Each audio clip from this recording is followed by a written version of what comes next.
Now that's something we don't do. We don't go on the high. Oh, I wanted to fix that. You see that right there?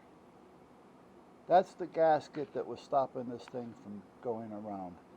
Um, and I want to try to fix that. So hold on a minute, guys. I mean, it's working, but with that gasket like that, it's not going to work for for long. Because eventually that gasket's going to pop out, and when it does, it's going to jam up the system.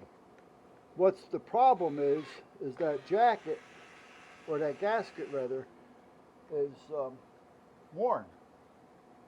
You know, over the 20 years, they tend to wear out.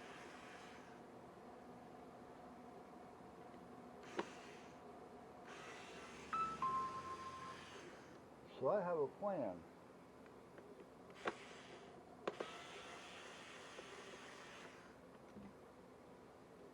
I have a plan.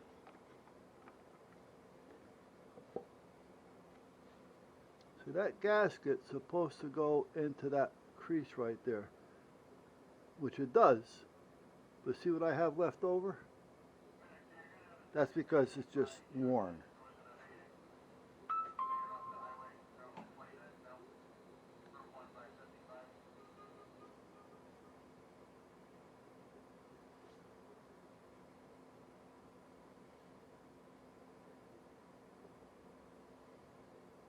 Let's try this again. Who's responded? Let me see. Oh, the wife's on. Okay, Harold responded. Okay. Let me get this off. Well, you know what? Let me turn you off for a minute, and then I'm going to go help the wife. Okay.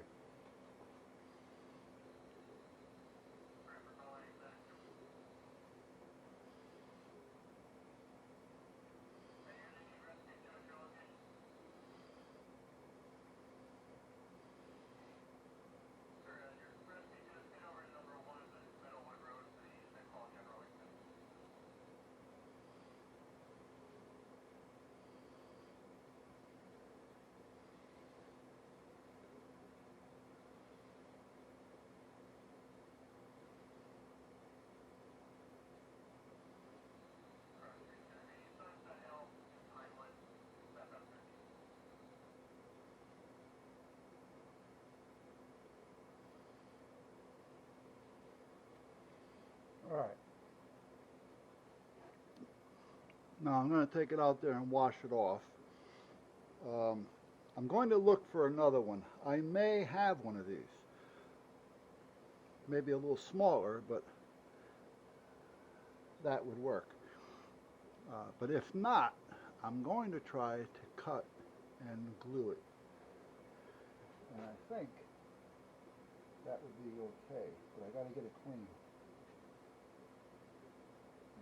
So let me turn you off and go look.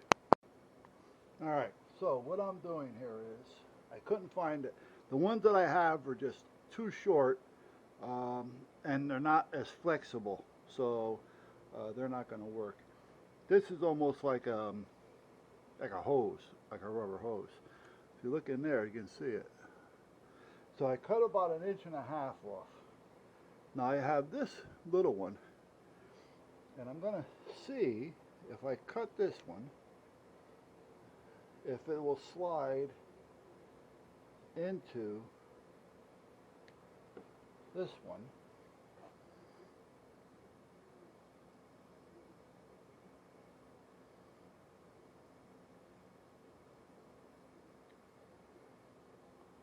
This one may not. No, okay, this one's a little too big. Well, I can make it work. The problem being is once I put glue on it, I won't make it work.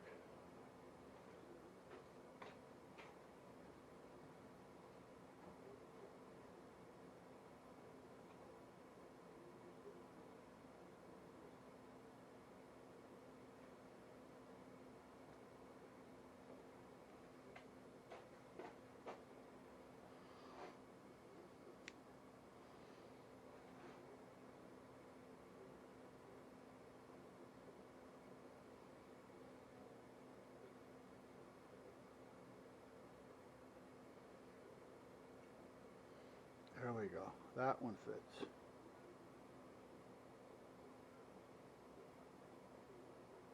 Good. How far up? Good. See, there's not a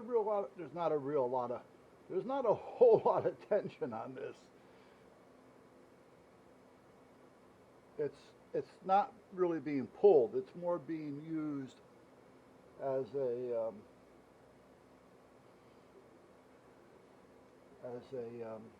yeah, hello, a bushing of sort, if that's what you want to call it. Just more or less to help the whole thing turn.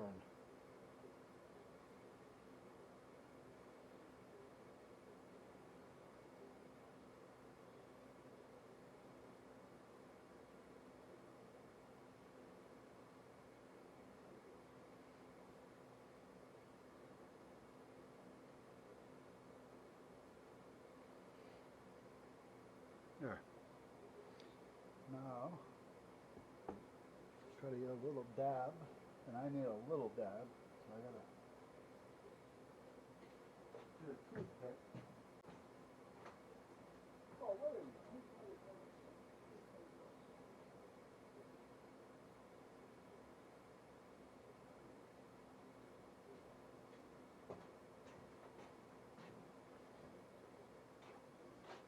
This is a crazy little bit. This stuff, I mean, look at the size of that brush. I mean, it's so small because you don't need a lot. I just don't know if it'll stick to rubber. I know it works on plastic.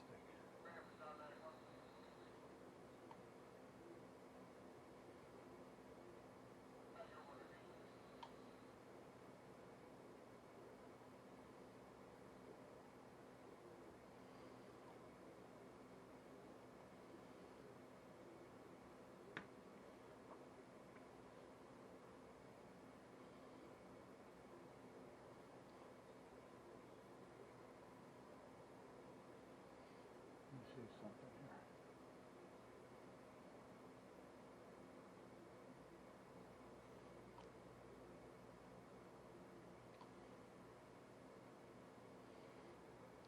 Let it dry. A blowing on it. It's a chemical dry. It's not air dry.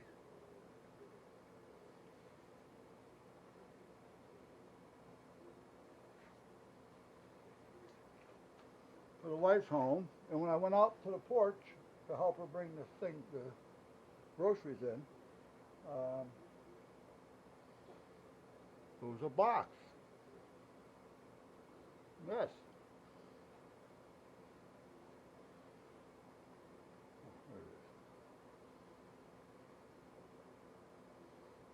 Hmm.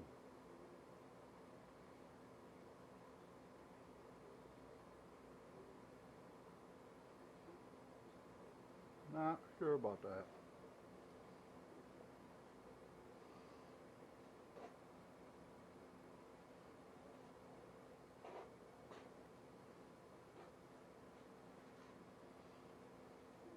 Candles on. I went for coffee and I hadn't changed yet.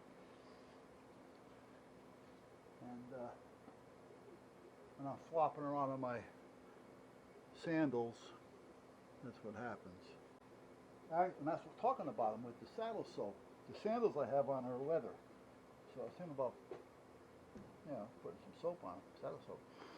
They're probably 25 years old, and they're still working. All right, I need something to put some crazy glue on. Like I haven't got anything here. What is my problem? I got all kinds of shit here. I just get this box out of the trash because it doesn't belong in the trash. And I'll just use this. And we're going to try a little of this.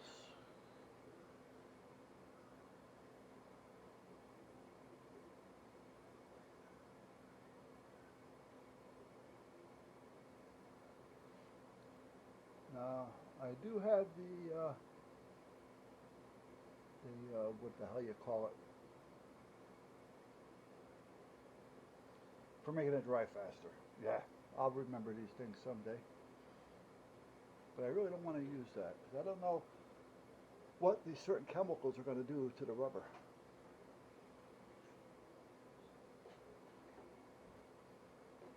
I mean, I see them use this on the black foam type stuff that I use in modeling. I just don't know how it would work on this. I really don't know. Well, that actually looks pretty good. You know what? I'm going to try it. I'm not going to wait.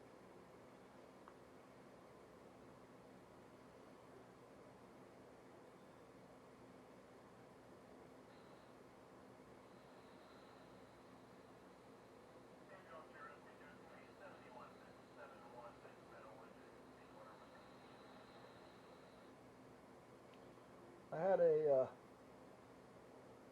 call the other day from one of my guys who really didn't want to call, but it was driving him nuts. I may have told you this. And you know what?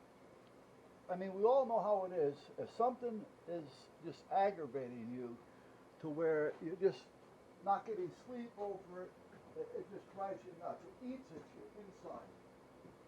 All right? And you got to say something to somebody. You know, you just don't know. You know, are you overreacting? Should you say? Shouldn't you say?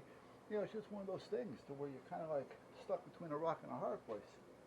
So he finally called me and said, "Listen, you know, and, you know, he's being apologetic before he even started telling me. But listen, don't worry about it. Right? You know, it'll stay wherever you want it to stay. You know, because again, he didn't want to get anybody else in trouble. All right, which I can understand that. But the other night, on Tuesday, on the 28th, I got a call from the chief saying for my guys to stand down. Basically, don't go on any calls. It's getting bad out there. They were thinking about calling in, which they did apparently. Even the departments, fire departments and all that. If it wasn't a life-threatening situation, you know, you're stuck in a car and you're in the middle of 10 feet of water or whatever, or your house is on fire and you're having a heart attack, you know, something that's life-threatening, they're not going out. And that's all there is to it. So, you know, it actually came to a point of that. And I was talking to him, and I was talking about the grid. And I said, when you guys are shutting down roads like this, do you start doing a grid so you know what roads are travelable and not ones that you can get through, or different routes in order for you to get to where you need to go? And he goes, yeah, 911 does all that for him at dispatch. I said, okay, because I was concerned about that. You know, I mean, you know, it's one of those things to where, you know, I was going to say, I wonder if he wants us to go out in a team and start just, you know, driving up and down the roads and marking them down so I can start to put together a grid. Because I've done that before. It's not a big deal. He goes, no, 911 does it. But anyway, I was talking to my member, one of my guys, and he was telling me that he went out on Thursday night. Now, not out as working as a town fire police, but personally, he said he had to run down the street because a family member, and he wanted to make sure they were all okay. And it was dark out. It's late. He says, no street lights, and there's a tree across the road with hot wires arcing and sparking and all this kind of shit. He says, and then all of a sudden, out of nowhere, he notices a guy out there, or a young guy, young man, or a kid, whatever, depending on who you call young or old or kids or not kids. But meanwhile, he says, and I kind of know the kid. He was with company too, but he's seen him around company too, but he really didn't know what his function was with company too. But meanwhile, he's out there in the dark, on a dark road, no lights, no house lights, no nothing other than whatever the sky is giving you. And naturally, it's stormy, so it's not giving you much light. He says, and he's driving down, and the next thing you know, he sees this person with a flashlight. Now, it's a law, at least in Connecticut, if you're doing any type of traffic with a light, it has to have a red cone on it. Now, you still have your flashlight in front, but it has to have a cone on it. Well, this kid had a flashlight with no cone. He had no markings on him to identify if he is somebody or if he isn't.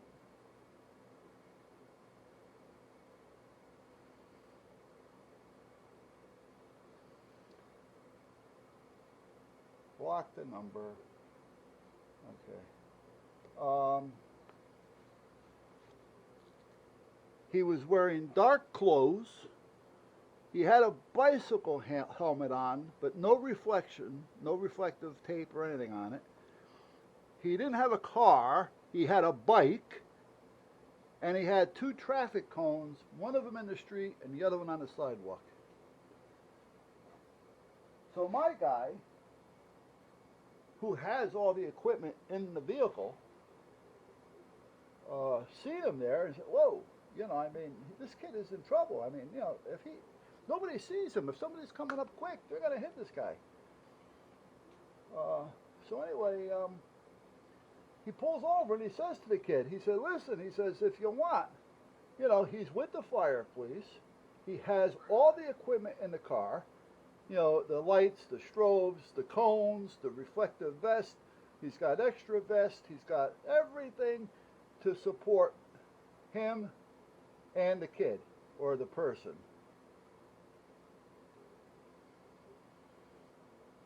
So that it'll be safe. Kid said, no, he's got it covered. Don't worry about it. I got it. I was what the hell was the word now? Respond. I was called to respond to the call. All right. So he left. You know, who is he? Meaning my guy. You know, if company 2 sends this kid out, well, okay. And I already said that, you know, we got orders not to go, not to respond. And we really couldn't do anything anyway. You know, there's 10 of us. We're working in teams, so that means 5. Well, there were wires coming down so bad in so many that what good is it for us to be there? Now, we could have prioritized something if it was a real busy location or on a curve where people were coming around a curve. You know, you try to figure out what's what, but there was really nothing to do. They were just putting up tape, you know, the fire department, just tape. You know, put it up ahead. So if somebody's coming around a bend, they get it before they even hit the bend, so they know. But anyway, I said, well, I'm going to find out for you. I'm not going to mention any names. So I called up the deputy chief. Nice guy. Nice guy. Really, you couldn't run into a nicer guy. But anyway, he called me back. I told him, call me when you get a chance. He called me back, and I said, listen, I said, you know, I got a guy, one of my guys, his feelings are hurt, you know, and justifiably so. You know, we're told to stand down, which we understand why. It's a safety issue at this point, you know, and you know, you don't want to become a hazard. You know, you don't want to become part of the problem. And they were shutting everybody down. I said, but as he's driving home at night in the dark, and he gets to Damascus and Pine Orchard Road. Trees are down, road's closed. There's a kid standing out there with a flashlight, a regular flashlight, no cones on it, no nothing, no nothing on him to identify him, no reflective gear, safety equipment, had a bicycle helmet on with no reflection, and he had a bicycle. I says, and he's out there directing traffic around this incident.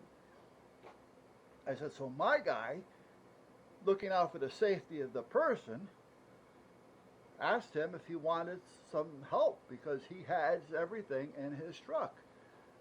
And then if so, he was going to get a hold of me to verify if it would be okay. And then at that point, I would have to verify it with the chief. But he said, the kid said, nope, all right, I was dispatched out here, I got it covered. So my guy left. And that's what was bothering him. One is, why is this person out there doing what he was doing that was actually a hazard to himself and supposedly being dispatched out there, and we're on standby? You know, which makes sense. And that's what was bothering him. So he called me and we talked about it. And then I called up and I found out. The chief got back to me and I told him what happened, and he said, I know just who it is. He shouldn't have been out there. He's not part of the department. He is a, what do you call him now? Shit. When you're too young to become a volunteer, you're a, shit. Well, anyway, you know what I mean. It's like you're a Cub Scout before you're a Boy Scout, that type of thing. You know. So anyway, his father is a part of the company too. And I even knew the kid's name, you know, so I said, you know, my guy is not looking to get anybody in trouble. He was more hurt because there's this guy out there doing something that you know he's not trained to do. He's not equipped to be doing it. You know, so who would put him out there, you know, when there's qualified people that could be out there doing the job?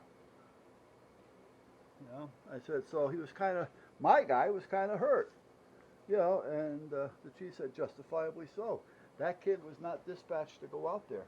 You know, well, he knows who it is. He's almost positive he knows who it is. His father is a member of Company 2.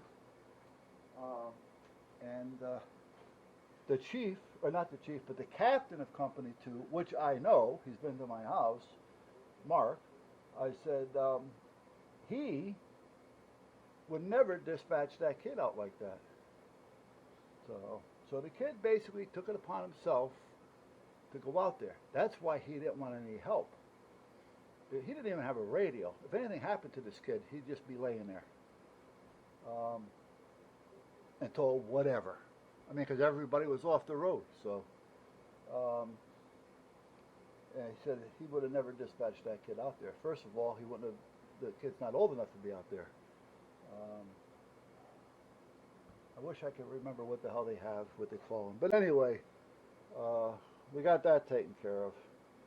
And then my guy naturally felt a lot better, knowing that one, the kid's not going to get in trouble. However, he's not going to do it again either. And two, they didn't dispatch him out there over us. There, see, now that fits nicey, see?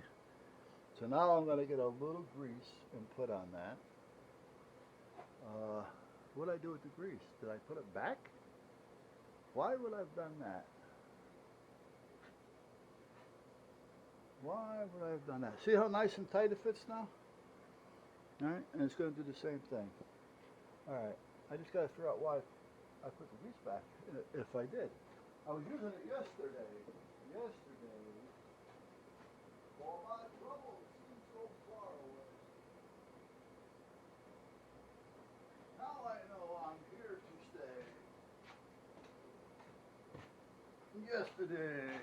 Yesterday. Oh, wrong one. There we go.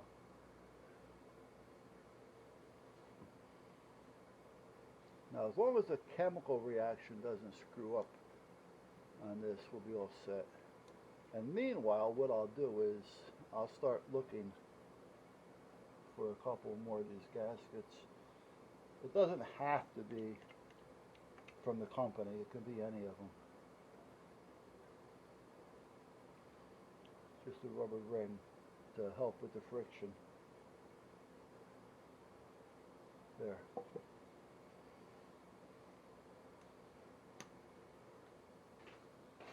There we go.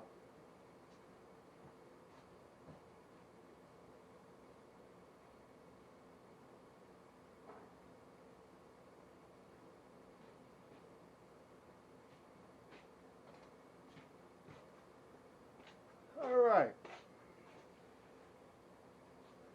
Da da da da. Now, that's there. And this is here. So this goes this way.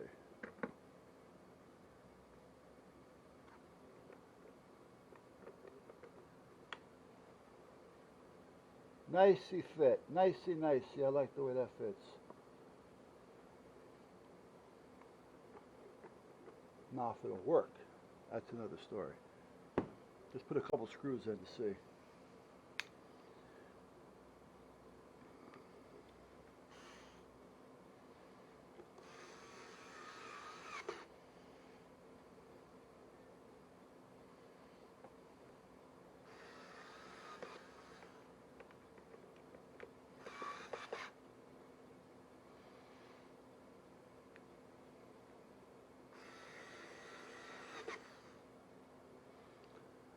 The only thing that may prevent this from turning is the difference in thickness.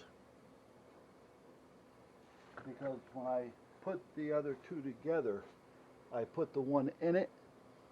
It went in comfortably, so it's not like I had to stretch it to get it in, but it did make it a little bit thicker. Okay, now that all looks really nice. So now, let's see if it's really going to work.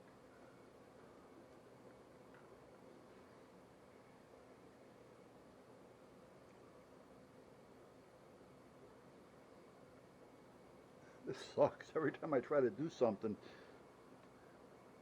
I'm not getting there.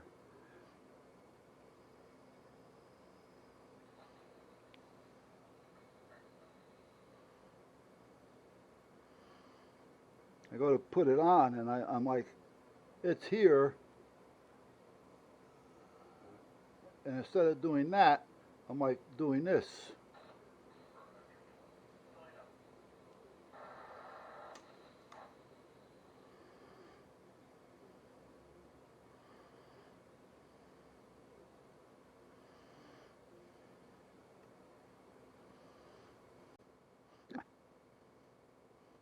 Actually connect that.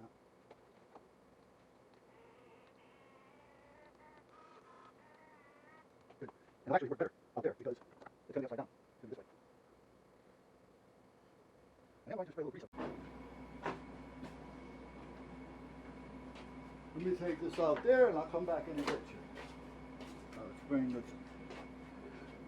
screwdriver, the screw, and the light.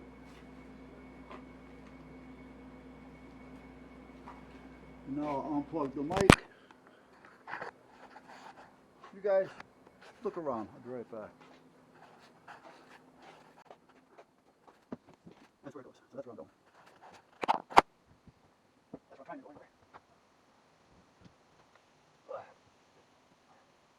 Okay. There we go.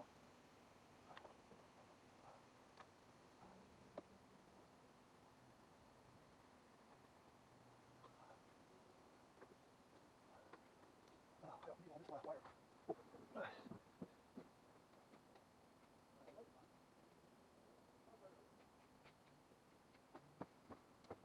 Now this is 12 volts, so I do have this already disconnected. Just want to make sure that we're all set here. Need a little slop. Half the time though, even though I know it's 12 volts, I know the power is disconnected. There. Oh, I have a one pins. Well, not like this, but my carry one.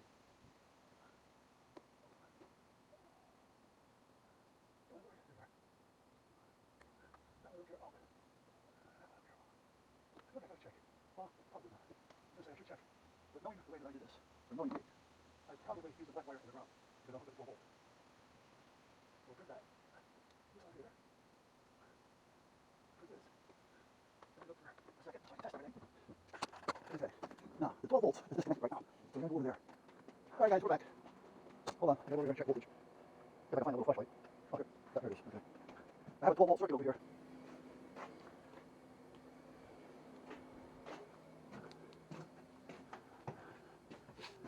Did I disconnect? Oh, maybe I did that. Wait a minute.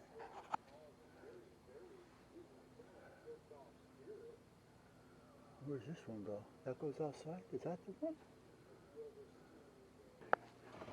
So these are the ones. And the white is on this side. So I'm just going to take this yellow wire for now. And it's connected. And I'm just going to fasten it to that. And now that means I should have a black one, which I do, which is green, and that should go there like that. So this will tell me temporarily, and if it works, then I have to just wire them back on the way they belong.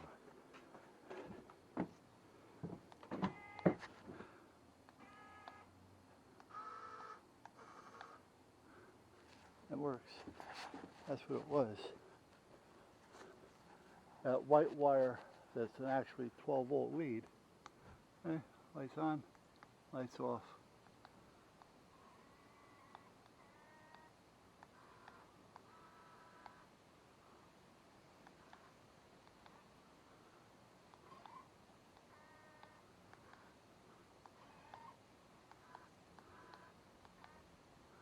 Okay.